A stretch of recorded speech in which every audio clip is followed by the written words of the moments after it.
Bollywood Silver Screen presenting Three Billboards Outside Ebbing, Missouri।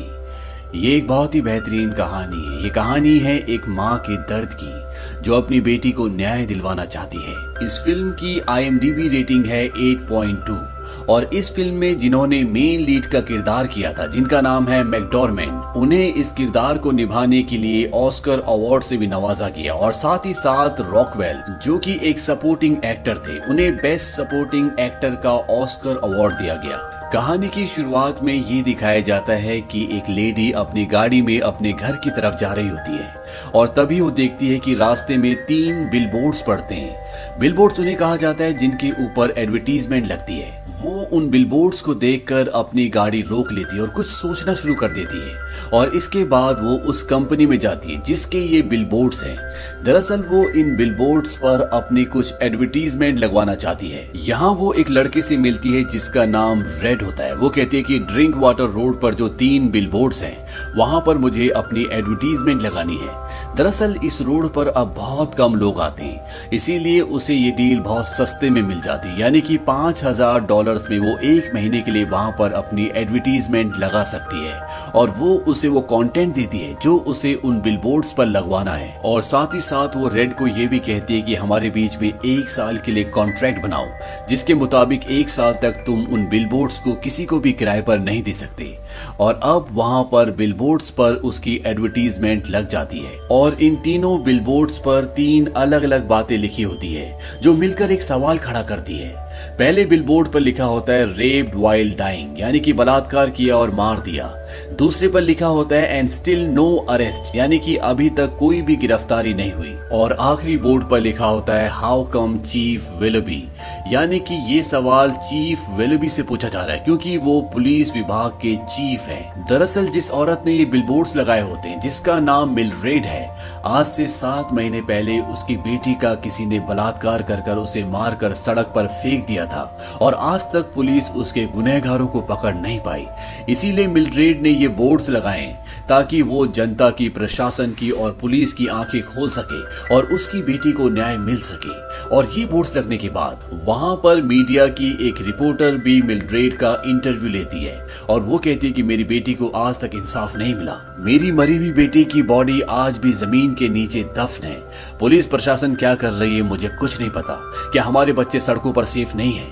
और अब इन billboards लगने के बाद यहाँ पर पुलिस वाले भी, विलोबी भी सब परेशान हो चुके हैं और इसीलिए विलोबी मिलड्रेड से मिलने जाता है जिसने वो बिलबोर्ड्स लगाए हैं। वो कहता है मैं पूरी कोशिश कर रहा हूँ, मैंने पहले भी पूरी कोशिश की है और तुमने जो ये बिलबोर्ड्स लगाए ये बिल्कुल बेकार आइडिया है, तुम्हें इन्हें हटवा देना चाहिए। लेकिन मिलड्रेड ऐसा कुछ भी नहीं करना चाहती। विलोबी उसे बताता है कि मुझे कैंसर है और वो ऐसा उसे इसलिए बताता है क्योंकि वो नहीं चाहता कि मरने से पहले उसके ऊपर कोई दाग लगे, उस पर सवाल उठे। मिलड्रेड कहती है कि ये बात पूरा शहर जानता है क्योंकि ये बहुत ही छोटा शहर है, यहाँ पर हर किसी को एक दूसरे की खबर है। लेकिन मिलड्रेड के ऊपर उसकी बातों का कोई भी असर नहीं होता। मिलड्रेड कहती है कि जो टाइम तुम यहाँ पर वेस्ट कर रहे हो, इतना टाइम तुम उस कातिल, उस रेपिस्ट को पकड़ने में लगाओ, शायद किसी और लड़की का रेप होने से बच जाए। विलोबी वहां से चले जाते हैं। यहाँ पर एक और पुलिस वाला होता है जिसका नाम होता है डिक्सन और वो इस बात से बहुत गुस्सा होता है क्योंकि वो जानता है कि विलोबी एक अच्छे इंसान है, वो एक अच्छे पुलिस वाले हैं, वो एक अच्छे चीफ हैं और वो नहीं चाहता कि ऐसा बिलबोर्ड्स में कुछ लिखा जाए। वो रेड के पास जाता है, उसे समझाता है। वो कहता है कि विलोबी को कैंसर है, वो मरने वाले हैं और उनके आखिरी दिनों में ऐसा कुछ भी नहीं होना चाहिए। यहाँ पर मिलड्रेड के साथ वैसे तो पूरा शहर होता है लेकिन इन बिलबोर्ड्स के खिलाफ सभी होते हैं क्योंकि उन सबको पता है कि विलोबी एक अच्छे इंसान और एक अच्छे पुलिस चीफ है। अब मिलड्रेड एक दिन एक डेंटिस्ट के पास जाती है। ये डेंटिस्ट को ऐसा लगता है कि मिलड्रेड जो भी कर रही है बिल्कुल गलत है और इससे पहले कि वो मिलड्रेड को हानि पहुंचाता, मिलड्रेड उसी के अंगूठे में उसकी मशीन से छेद कर देती है। इसके बाद पुलिस उसके घर पर आती है और उसे अपने साथ पुलिस स्टेशन ले जाती है जहां पर चीफ विलोबी उससे बात करते हैं। वो उसे दरअसल कन्विंस करना चाहते हैं कि तुम्हें बिलबोर्ड्स हटा देने चाहिए। वो उसे बोलते हैं कि मुझे पता है कि तुम्हारे पास बिलबोर्ड्स का किराया भरने के लिए पैसे नहीं है और 1 महीने का जो तुमने किराया भरा है वो अपने पति के पुराने ट्रैक्टर को बेच कर भरा है। दरअसल मिल्ड्रेड के पति से उसका तलाक हो चुका है और वो अब एक जवान लड़की के साथ रहता है जिसकी उम्र मात्र 19 साल है। और जब यहाँ पर विलोबी और मिल्ड्रेड आपस में बात कर रहे होते हैं तभी विलोबी को खांसी आती है और उसके मुंह से खून निकलता है। मिल्ड्रेड भागती हुई बाहर जाती है। इसके बाद वहाँ पर एम्बुलेंस आती है और विलोबी को हॉस्पिटल ले जाया जाता है। इस बात से डिक्सन को बहुत दुख होता है, उसे बहुत गुस्सा आता है। यहाँ पर मिल्ड्रेड का बेटा भी उसके खिलाफ होता है। वो कहता है कि मैं पूरे दिन इस बात को अपने दिमाग से नहीं निकाल पाता कि मेरी बहन का रेप हुआ, उसका कत्ल हुआ, लेकिन जब भी मैं घर वापस आता और इन बिलबोर्ड्स को देखता हूँ तो सारे घाव ताजा हो जाते हैं। मिल्ड्रेड का बेटा ऐसा इसलिए बोलता है क्योंकि वो इन सब चीजों से निकलना चाहता है, भूलना चाहता है, वो पीस में रहना चाहता है। लेकिन इन बिलबोर्ड्स पर छपी उसकी बहन की मौत की खबर और उसका कारण उसे कभी भी इन चीजों से बाहर नहीं निकलने देगी। अब कहानी फ्लैशबैक में जाती है और वो दिन दिखाया जाता है जब मिल्ड्रेड की बेटी एंजेला घर से बाहर जा रही होती है और वो अपनी मॉम से उनकी गाड़ी मांगती है, लेकिन मिल्ड्रेड मना कर देती है। इस बात से मिल्ड्रेड और उसकी बेटी एंजेला के बीच में बहुत बहस होती है और मिल्ड्रेड उसे कहती है कि मैं तुम्हें गाड़ी नहीं दूंगी। एंजेला गुस्से में घर से चली जाती है और जाते हुए कहकर जाती है कि मैं चल कर जाऊंगी और उम्मीद करती हूँ कि रास्ते में कोई मेरा रेप कर दे। मिल्ड्रेड भी उसे कहती है कि मैं भी यही चाहती हूँ कि रास्ते में तुम्हारा कोई रेप कर दे। दरअसल एंजेला और मिल्ड्रेड दोनों गुस्से में होते हैं, इसीलिए उन्होंने ऐसी बात कह दी होती है जो बाद में हकीकत बन जाती है। और साथ ही साथ इनके परिवार में तनाव का कारण ये भी होता है कि मिल्ड्रेड के पति ने उसे छोड़ दिया होता है। इन बच्चों के सर पर बाप का साया नहीं है, इसीलिए यहाँ पर टेंशन है। और एक माँ के लिए इससे बड़ा दुख और क्या हो सकता है कि किसी ने उसकी बेटी का रेप कर कर उसे मार दिया और उस गुनहगार को सजा भी नहीं हुई। और इसीलिए अब मिल्ड्रेड अपनी बेटी के लिए, उसके न्याय के लिए लड़ रही है। लेकिन यहाँ पर यह तय करना मुश्किल है कि मिल्ड्रेड जो पुलिस चीफ विलोबी के साथ कर रही है क्या वो सही है, क्योंकि वो मर रहा है, वो एक अच्छा इंसान है और उसके आखिरी दिनों में ऐसा होना उसके लिए बिल्कुल भी अच्छा नहीं है। और इस बात से सबसे ज्यादा परेशान डिक्सन होता है जो कि पुलिस विभाग में काम करता है। और डिक्सन मिल्ड्रेड को सबक सिखाने के लिए उसी के साथ काम करने वाली जो कि उसकी दोस्त है उसे ड्रग्स के आरोप में अरेस्ट कर लेता है। वो कहता है कि उसके पास 2 मैरिजुआना की सिगरेट पाई गई है। इस बात से मिल्ड्रेड बहुत गुस्सा हो जाती है। डिक्सन उसे बोलता है कि अगर तुम चाहती हो कि मैं उसे छोड़ दूं तो उन बिलबोर्ड्स को हटा दो। अब साथ ही साथ मिल्ड्रेड ने बिलबोर्ड्स के लिए जो $5000 दिए थे वो भी खत्म हो चुके हैं, यानी कि 1 महीना हो चुका है। और रेड उसे अपने ऑफिस में बुलाता है। वो कहता है कि तुमने 1 महीने के लिए पैसे दिए थे और अगर तुम चाहती हो कि उन बिलबोर्ड्स पर तुम्हारी एड ज्यों की त्यों रहे तो तुम्हें और भी पैसे देने होंगे। लेकिन मिल्ड्रेड के पास पैसे नहीं होते। दरअसल बात यहाँ पर यह भी होती है कि रेड भी विलोबी के साथ होता है। वो जानता है कि वो मर रहा है, इसीलिए वो चाहता है कि वो एडवर्टीजमेंट उन बिलबोर्ड से हट जानी चाहिए। अब जब ये दोनों बातें कर रहे होते हैं तभी वहां पर रेड के साथ काम करने वाली उसकी असिस्टेंट आती है और वो कहती है कि बाहर कोई एनवेलप देकर गया है जिसमें $5000 है और ये पैसे मिल्ड्रेड के बिलबोर्ड्स का 1 महीने का रेंट है। ये पैसे किसने दिए किसी को कुछ नहीं पता, लेकिन अब रेड चाहकर भी उन बिलबोर्ड्स को 1 महीने से पहले नहीं हटा सकता।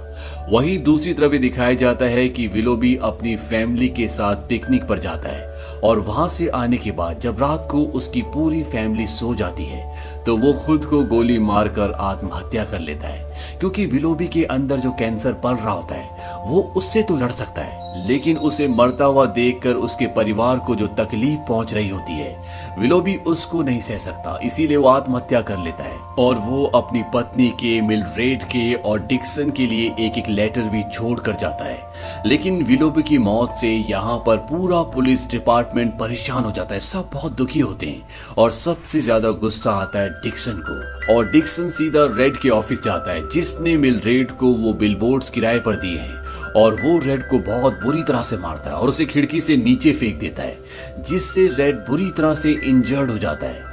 वहां पर एक आदमी होता है जो सब कुछ देख रहा होता है और ये अब नया चीफ है जो विलोबी की जगह यहाँ पर चार्ज लेगा। इसका नाम एबरक्रॉम्बी होता है। अब उसने देख लिया है कि डिक्सन ने रेड को ऊपर से नीचे फेंका, उसे बहुत बुरी तरह मारा। वो डिक्सन के पास जाता है और उसे सस्पेंड कर देता है और अब डिक्सन सस्पेंड हो चुका है। और साथ ही साथ विलोबी की मौत से पूरा शहर अब मिल्ड्रेड से कहीं ना कहीं नफरत करता है, सब उसके खिलाफ हैं। और जब मिल्ड्रेड अपने स्टोर में होती है तो एक अनजान आदमी उसे डराता भी, उसे धमकाता भी है, लेकिन तभी वहां पर विलोबी की पत्नी आ जाती है और वो आदमी वहां से निकल जाता है। चीफ विलोबी की पत्नी मिलड्रेड को एक लेटर देती है जो मरने से पहले उसने मिलड्रेड के लिए लिखा था। उसमें ये लिखा होता है कि मुझे दुख है इस बात का कि तुम्हें ऐसा लगता था कि मुझे तुम्हारी बेटी के केस की कोई परवाह नहीं थी, जबकि ऐसा नहीं था, मुझे परवाह थी।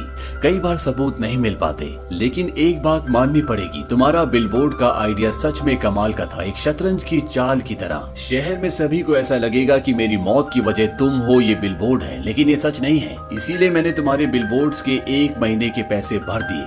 दरअसल रेड के ऑफिस में जो आदमी बिलबोर्ड के पैसे भरता है, उस आदमी को विलोबी ने ही भेजा होता है ताकि लोगों को ये ना लगे कि इस वजह से विलोबी ने आत्महत्या कर ली और इसका सारा इल्जाम मिलड्रेड के ऊपर आए। अब उसी रात को जब मिलड्रेड अपने घर की ओर जा रही होती है तो वो देखती कि उन तीनों बिलबोर्ड्स पर जिस पर उसने एड लगवाई थी वो तीनों आग की लपटों में घिरे हुए, यानी कि किसी ने उन्हें जला दिया है। ये देखकर वो उस तरफ भागती है, वो आग बुझाने की कोशिश करती है, लेकिन इतनी बड़ी आग को बुझाना इतना आसान नहीं है और उसकी एडवर्टीजमेंट जलकर राख हो जाती है। इस बात से मिलड्रेड को बहुत दुख होता है। वहीं दूसरी तरफ डिक्सन को, जिसे अब सस्पेंड कर दिया गया है, उसे कॉल आता है और उसे बताया जाता है कि विलोबी ने तुम्हारे लिए एक लेटर लिखा है, वो पुलिस स्टेशन में है और तुम आकर उस लेटर को ले सकते हो, लेकिन तुम अभी मत आना क्योंकि वहाँ पर चीफ होता है जो कि डिक्सन को पसंद नहीं करता। वो कहता है कि तुम्हारे पास पुलिस स्टेशन की चाबियां तो है, जब सब चले जाएं तब तुम आना। और रात को वहाँ पर डिक्सन जाता है। टेबल पर उसके लिए वो लेटर होता है जो विलोबी ने उसके लिए लिखा है। उसमें लिखा होता है कि मैं जानता हूँ कि तुम एक बहुत ही बेहतरीन इंसान हो डिक्सन, लेकिन तुम्हारे अंदर बहुत गुस्सा है क्योंकि तुमने अपने पिता को खो दिया। तुम्हें अपनी माँ की देखभाल करनी पड़ती है, लेकिन तुम अगर अपने इस गुस्से को, नफरत को अपने दिल से निकाल दो तो तुम वो बन सकते हो जो तुम बनना चाहते हो, एक बहुत बेहतरीन जासूस। और ये सब करने के लिए तुम्हें प्यार की जरूरत है क्योंकि प्यार से दिमाग में सुकून मिलता है और जब तुम्हारा दिमाग सुकून में होता है तो तुम चीजों को सही नजरिए से देख पाते हो, सोच पाते हो, तुम्हें अच्छे ख्याल आते हैं। अब यहाँ पर बाहर मिलड्रेड भी आ जाती है क्योंकि उसे यकीन है कि जिसने भी उसके बिलबोर्ड चलाए वो पुलिस विभाग का ही कोई आदमी है और वो उनसे बदला लेना चाहती है। सबसे पहले वो पुलिस स्टेशन में कॉल करती है ये देखने के लिए कि अंदर कोई है तो नहीं, लेकिन वहां पर कोई भी कॉल रिसीव नहीं करता। और इसके बाद मिलड्रेड के पास जो पेट्रोल की बॉटल्स होती है वो उनमें आग लगाकर उसे पुलिस स्टेशन के ऊपर फेंकती है, जिससे वहां पर आग लग जाती है। डिक्सन अंदर है, उसे कुछ भी पता नहीं चलता क्योंकि उसके कान में म्यूजिक भी चल रहा होता है। लेकिन जब वहां पर एक ब्लास्ट होता है तो डिक्सन देखता है कि उसके पीछे बहुत बड़ी आग लगी हुई है। वो किसी तरह से वहां से एंजेला हेज की केस की फाइल लेकर बाहर निकल जाता है। एंजेला हेज मिलड्रेड की बेटी है। डिक्सन बुरी तरह से जल जाता है लेकिन वो उस फाइल को बचा लेता है। मिलड्रेड को इस बात का बहुत दुख होता है कि डिक्सन उसकी वजह से जल गया। डिक्सन को हॉस्पिटल ले जाया जाता है और वहां पर रेड भी होता है जिसे डिक्सन ने बहुत बुरी तरह मारा होता है, जिसकी वजह से आज वो हॉस्पिटल में है। लेकिन रेड डिक्सन का चेहरा नहीं देख सकता क्योंकि उस पर पट्टियां बंधी होती है। रेड डिक्सन से पूछता है क्या एक गिलास ऑरेंज जूस पियोगी? डिक्सन की आंखों में आंसू होते हैं और ये आंसू पश्चाताप के होते हैं क्योंकि विलोबी ने जो उसको लेटर लिखा था, उस लेटर को पढ़ने के बाद उसके अंदर बहुत कुछ बदल चुका है और वो रेड को बताता है कि मैं वही हूँ जिसने तुम्हें ऊपर से नीचे फेंक दिया था और वो उससे माफी भी मांगता है। रेड कुछ देर तक कुछ भी नहीं बोलता, उसके बाद वो बोलता है कि तुम रो मत, ये आंसू तुम्हारे जख्म कभी नहीं भरने देंगे। और वो उसके लिए ऑरेंज जूस गिलास में ले जाता है और कहता है कि तुम इसे पी लो। यानी कि रेड ने उसे कहीं ना कहीं माफ कर दिया है, हालांकि डिक्सन ने उसके साथ बहुत बुरा सलूक किया था। अगली सुबह ये दिखाया जाता है कि मिलड्रेड के घर में एक आदमी आता है और ये वही आदमी होता है जिसने उन बिलबोर्ड्स पर वो पोस्टर्स लगाए थे। वो मिलड्रेड को बोलता है कि अगर किसी हादसे में पोस्टर खराब हो जाए या जल जाए तो कंपनी वैसे ही पोस्टर फिर दोबारा से देती है। और इसके बाद मिलड्रेड और उसके सभी साथी वहां पर फिर दोबारा से वही पोस्टर्स लगवा देते हैं। साथ ही साथ पुलिस मिलड्रेड की उस दोस्त को भी छोड़ देती है जिसे डिक्सन ने ड्रग्स के इल्जाम में अरेस्ट किया था। कुछ दिनों बाद डिक्सन लगभग पूरी तरह से ठीक हो जाता है। वो एक बार में बैठा होता है, वहां पर दो लोग और बैठे होते हैं। उनमें से एक आदमी बोलता है कि कुछ महीनों पहले मैंने एक लड़की के साथ जबरदस्ती की, वैसी लड़की मुझे पहले कभी भी नहीं मिली थी। ये वही आदमी होता है जो मिलड्रेड के स्टोर में आकर उसे धमका रहा था। जब डिक्सन ये बात सुनता है तो वो बाहर जाता है, वो उसकी गाड़ी का नंबर नोट कर लेता है। इसके बाद वो अंदर आता है और अंदर आने के बाद वो उनके सामने बैठ जाता है और कहता है कि मुझ पर भरोसा करो, तुम्हें मुझसे डरने की जरूरत नहीं है, मैं तुम्हें एक जादू दिखाना चाहता हूँ। वो उसके चेहरे पर अपनी उंगलियां लगाता है और अपने नाखूनों से उसके गाल की स्किन को खींच लेता है, यानी कि उसके गाल पर खरोंचे लगा देता है। इसके बाद ये दोनों आदमी डिक्सन को बहुत मारते हैं। डिक्सन किसी तरह से अपने घर आता है। दरअसल डिक्सन को इसकी स्किन, इसका ब्लड चाहिए था ताकि वो इसका डीएनए उस आदमी से मैच कर सके जिसने मिल्ड्रेड की बेटी का रेप और कत्ल किया था। डिक्सन हालांकि बहुत बुरी तरह घायल हो जाता है, लेकिन वो अपने मकसद में कामयाब हो चुका है। वहीं दूसरी तरफ मिल्ड्रेड जब बार में एक आदमी के साथ होती है तो वहां पर उसका पति चार्ली आता है। वो एक 19 साल की लड़की को डेट कर रहा है और चार्ली अपनी पत्नी को यानी कि मिल्ड्रेड को ये बताता है कि उस दिन मैंने ज्यादा दारू पी रखी थी, इसीलिए मैंने तुम्हारे बिलबोर्ड्स पर आग लगा दी। चार्ली वो था जिसने बिलबोर्ड्स जलाए थे, लेकिन इस बारे में मिल्ड्रेड को कुछ भी पता नहीं था। हालांकि चार्ली को अपनी बेटी के रेप का, उसके मर्डर का बहुत दुख होता है, लेकिन चार्ली के मुताबिक ये कोई सॉल्यूशन नहीं था। और जब चार्ली वापस अपनी टेबल पर उस 19 साल की लड़की के साथ बैठ जाता है जिसे वो डेट कर रहा है, तो मिल्ड्रेड शैंपेन की बोतल उठाकर उसकी तरफ जाती है। चार्ली को लगता है कि ये शैंपेन की बोतल अब वो उसके सिर पर दे मारेगी, लेकिन मिल्ड्रेड ऐसा कुछ नहीं करती। वो कहती है कि इसका ख्याल रखना, क्योंकि कहीं ना कहीं वो मिल्ड्रेड की बेटी की उम्र की है। और ये कहकर मिल्ड्रेड वहां से चली जाती है। अगली सुबह मिल्ड्रेड के पास डिक्सन आता है और वो उसे बताता है कि कल रात को बार में मैंने एक आदमी को ये कहते हुए सुना कि उसने कुछ महीनों पहले एक लड़की के साथ जबरदस्ती की थी। मैंने उसका डीएनए सैंपल ले लिया है, उस पर अभी लैब में टेस्ट चल रहे हैं। मुझे लगता है कि ये वही है जिसने तुम्हारी बेटी के साथ रेप किया और उसका मर्डर किया। डिक्सन कहता है कि ये सब मैं तुम्हें इसलिए बता रहा हूँ ताकि तुम उम्मीद ना छोड़ो, और ये कहकर वो वहां से जाने लगता है। मिल्ड्रेड उसे थैंक यू कहती है। कुछ वक्त पहले ये दोनों एक दूसरे के बिल्कुल एंटी थे। डिक्सन मिल्ड्रेड को बिल्कुल भी पसंद नहीं करता था और ना ही मिल्ड्रेड डिक्सन को, लेकिन अब चीजें बदल गई हैं। और डिक्सन जब पुलिस स्टेशन में जाता है ताकि वो डीएनए रिपोर्ट ले सके, तो उसका सीनियर बताता है कि तुमने बहुत अच्छा काम किया, लेकिन जिस आदमी का तुम डीएनए सैंपल लेकर आए थे वो आदमी नहीं है जिसने मिल्ड्रेड की बेटी के साथ रेप और उसका मर्डर किया था। बल्कि उस आदमी का कोई रिकॉर्ड ही नहीं है, उसने कभी कोई जुर्म नहीं किया। बल्कि जिस वक्त एंजेला हेज का रेप और मर्डर हुआ था उस वक्त ये आदमी इस कंट्री में था ही नहीं, वो मिलिट्री ड्यूटी पर कंट्री से बाहर था। डिक्सन कहता है कि चलो माना कि उसने एंजेला हेज के साथ ये सब नहीं किया, लेकिन किसी के साथ तो किया था, क्योंकि मैंने खुद अपने कानों से सुना था। उसका सीनियर बोलता है कि वो सिर्फ डींगे मारा था, मुझे नहीं लगता कि उसने ऐसा कुछ भी किया होगा। अब डिक्सन यहाँ से निराश होकर चला जाता है और वो ये सारी बातें मिल्ड्रेड को बताता है। मिल्ड्रेड को भी ये सारी बातें सुनकर बहुत निराशा होती है, क्योंकि उसके दिल में एक उम्मीद थी कि उसकी बेटी का गुनहगार अब पकड़ा जाएगा, लेकिन अब सारी उम्मीदें टूट चुकी हैं। मिल्ड्रेड पूछती है क्या तुम्हें यकीन है कि ये वो आदमी नहीं है? डिक्सन बताता है कि जब एंजेला के साथ वो हादसा हुआ था उस वक्त ये आदमी कंट्री में था ही नहीं। माना कि इसने एंजेला के साथ कुछ नहीं किया, लेकिन इसने किसी के साथ तो कुछ किया है और ये गुनहगार भी है। और अगले दिन ये दोनों उस जगह जाने का फैसला करते हैं जहां वो आदमी रहता है। वो आइडाहो में रहता है और अगले दिन सुबह ये अपनी गन लेकर गाड़ी में उस तरफ निकल पड़ते हैं। मिल्ड्रेड डिक्सन को ये भी बताती है कि मैं ही वो हूँ जिसने पुलिस स्टेशन में आग लगाई थी। डिक्सन कहता है कि तुम्हारे अलावा और कौन हो सकता है। दरअसल डिक्सन ये बात पहले से जानता है। मिल्ड्रेड डिक्सन से ये भी पूछती है क्या तुम सच में उस आदमी को मारना चाहते हो? डिक्सन कहता है नहीं। मिल्ड्रेड कहती है कि मैं भी नहीं, पर हम इस बारे में रास्ते में तय करेंगे कि हमें क्या करना है। और इसी के साथ ये कहानी, ये फिल्म यहीं पर खत्म हो जाती है। इस कहानी में लोगों के अलग अलग चरित्र को, उनकी अलग अलग मेंटल स्टेट को, उनकी परिस्थितियों को दिखाया गया है। मिल्ड्रेड जिसके पति ने उसे छोड़ दिया, वो एक 19 साल की लड़की को डेट कर रहा है और साथ ही साथ उसकी बेटी का किसी ने कत्ल किया, मर्डर किया। वो अब इसका बदला लेना चाहती है। उसकी दिमागी स्टेट ऐसी होती है कि उसे किसी भी हालत में इंसाफ चाहिए।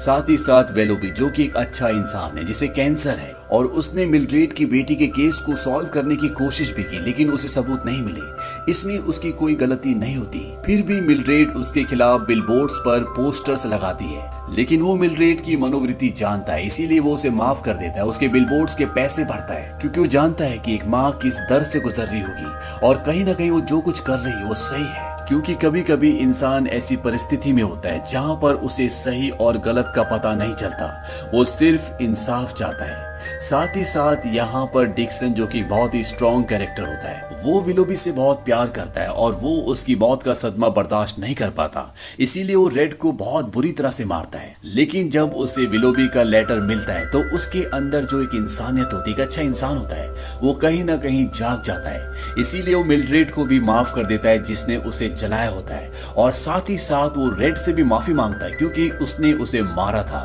और यहाँ पर जो रेड का कैरेक्टर है, ये जानते हुए कि डिक्सन की वजह से आज वो हॉस्पिटलाइज है, फिर भी वो उसे जूस ऑफर करता है। वो उसे ये भी कहता है कि तुम रो मत, नहीं तो तुम्हारे जख्म कभी नहीं भरेंगे। वो ऐसा इसलिए कहता है क्योंकि उसने डिक्सन की आंखों में पश्चाताप देख लिया था, और साथ ही साथ वो खुद भी एक अच्छा इंसान होता है जो उसके अंदर कहीं ना कहीं छुपा होता है, इसीलिए वो डिक्सन को माफ कर देता है। इस मूवी की एंडिंग दूसरी मूवीज की तरह नहीं है जहां पर हमेशा हैप्पी एंडिंग होती है, बल्कि इसमें असलियत दिखाई गई है कि जीवन में ऐसी चीजें होती हैं, और जब इंसान कठिन परिस्थितियों से गुजरता है तो उसके अंदर एक बहुत बड़ा बदलाव आता है। इसीलिए इसमें जितने भी किरदार होते हैं वो सब अपने आप में बाद में एक स्ट्रॉन्ग कैरेक्टर के तौर पर उभर कर आते हैं। इसीलिए मिल्ड्रेड अपने पति को उस लड़की का ध्यान रखने के लिए कहती है जिसे वो डेट कर रहा है, जो अभी मात्र 19 साल की है, क्योंकि वो जानती है कि वो लड़की नादान है, उसको बहुत कुछ पता नहीं है। लेकिन उसका पति एक मैच्योर है, वो चाहे तो सब कुछ बदल सकता है। तो ये थी पूरी कहानी इस फिल्म की। ये फिल्म 2017 में रिलीज हुई थी।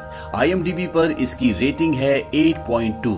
इस फिल्म का बजट था 12 से 15 मिलियन डॉलर्स और बॉक्स ऑफिस पर इसने कमाई की थी 160 मिलियन डॉलर्स की। उम्मीद करते हैं कि ये कहानी आपको पसंद आई होगी।